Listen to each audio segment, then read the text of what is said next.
Hello and welcome to another episode or video, depending on whether you're listening and watching, of course.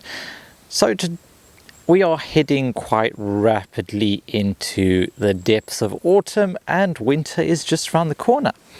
So I thought in this episode I'd talk a bit about what I'm doing and thinking about as we kind of head towards the winter months. So feels like we've still got a few milder days ahead of us, a few sunny days. It's actually quite nice today. It's on the September the 15th. So I am enjoying a little bit of sun, but as you can probably see, I'm already getting wrapped up. So winter is a tricky part if you're working outdoors, tricky part of the season, but of course there are many things to look forward to. There are fires, cozy fires, lots of cooking and lots of crisp autumn days and no chance of overheating as you drag that trolley up the hill multiple times in that day. So here are a few things that I'm kind of doing to prepare for winter. So number one is taking advantage of this time to get everything clean and dry that I can. If you haven't had a chance to already over the summer, it's getting those waterproof jackets reproofed and dried. I should have probably done this at the start of the year, but getting all of my wool hats and stuff cleaned up and ready to put on as it comes in, and getting all of those kind of tarps reproofed, cleaned, dried. There's making the most of those last milder days before we head towards the winter. So it's about preparing that equipment. So if you wear any of the Fjallraven stuff and you're bringing your heavier jackets or trousers out of storage, getting those waxed up and making sure that they will stand up to what is actually a more difficult time for equipment. The winter months tend to be a lot harder on equipment, so getting everything set and sorted now is a particularly good idea. And as I said, the autumn and winter months is a fantastic opportunity to have a lot more fires and use them for warmth, do some cooking, heat up some hot chocolate, get ourselves warm. So it's a good opportunity to start thinking about getting in a good supply of wood. Now for me, I do a lot of outdoor cooking. I do it as both catering for larger groups and conferences. I also do a lot with sessions, and I sometimes just want to go out with friends and have that opportunity to just chill next to a fire, have a stew going and eat good food in good company. So this is an opportunity to start getting wood in bulk if you can. Hopefully you've saved up a bit of the summer money which you haven't been spending on firewood and can now spend a bit more in getting a good bulk supply of firewood. You can get builder's bags, wheelie bins, that kind of size amount of wood delivered right at the start of the year. So this is something that I did for the first time last year. It cost me, I think, about £260 for one of those big builder's bags. And now when it arrived, it didn't look particularly impressive, and getting it stacked away, much of a problem. But actually, the whole bag lasted me well into March. And this is after 2 separate conferences where I was cooking for 2-3 days straight and consuming a lot of firewood, like normal kind of those big bags, those boot bags, was flying through those. And it actually lasted a really decently long time and worked out a lot cheaper in the long run. Now it's always difficult to get the price of wood right and assess it, because everyone sells the wood in different quantities, so you're not comparing like to like, you're not comparing 2 tons. But I would recommend it's nicer just to have one expense start and then kind of work your way through it.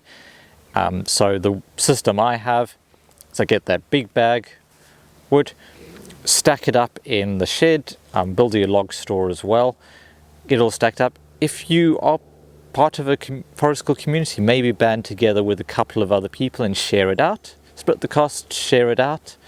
That's a good way to do it. And so I'll have all of that stacked up, and then before I run a session, if I'm just doing a little bit of cooking, I'll take one of those big kind of rubber trugs, take it over, stack that full of wood, split some if I know I'm not going to have time to split it during the session, or do it with the children, and then that goes in the van with all the equipment. And that means that I'm taking only what I think I'll need for that session, rather than taking a whole big bag.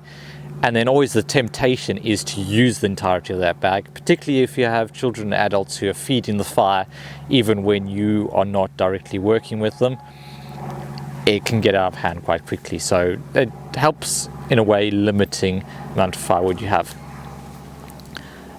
When you're buying the firewood, it's always worth thinking about what type of wood. So softer woods obviously burn a bit quicker. So if your sessions are normally an hour to 2 hour session and you're doing something quick like marshmallows, getting a whole bag of birch is really good. It'll go up quickly, it's cheap, and it'll die down to ashes really quickly, and you'll have minimal clear up. At the end, you won't still have that long. Obviously hardwoods, oak and beech and so on, and to a lesser extent sycamore, that kind of blend of woods is good if you want a cooking fire, if you want fires that are going to keep going for longer. So work out exactly what you want in terms of firewood and get it ahead of time. It's always good to get in early with these things. I imagine the fuel prices are only going to go up. It's not something likely to come down. And yeah, the third thing is kind of planning out the final quarter.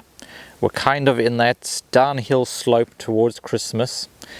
And I know that's a trigger word to some people, but it's going to come around the corner quite quickly. I like to run several Christmas sessions, so those I'm trying to get in the dates in the diary now. I've got a few other activities, essentially trying to put away as much money as possible so I can have a good break over Christmas without having to worry about making the bills come January.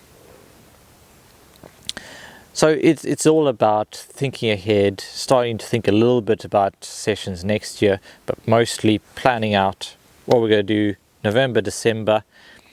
This is also a great time for professional development, depending on whether you do more kind of seasonal holiday club work. You might have a lighter workflow and work burden this time of year, but there's a lot of things going. There's a lot of conferences. There's the Forest School conference at the end of this month. I'll be there, as well as the Institute of Outdoor Learning Bushcraft PPG conference, which is coming up in November. That's also one worth going to. Not just because I'll be cooking up a storm with Kev again there. It's a fantastic opportunity. And so that is pretty much what I do to get sorted and set for the winter. I've got a steam train coming in right now, so I will leave it just there. Hope this has proved helpful. Hope you are getting into the autumn and winter season. Just a quick reminder that we have changed our scheduling for these videos and podcasts. So you will now only get podcasts on a Wednesday, and there'll be a mixture of really short walk around the woods, but longer like these, longer monologue solo episodes, as well as the interviews that come from live stream and otherwise. And then we'll be releasing those on YouTube as well, those podcast episodes, and then Saturday will be just for YouTube videos. It'll be mostly longer ones, but there will also be occasional just short, to the point tips filmed in location.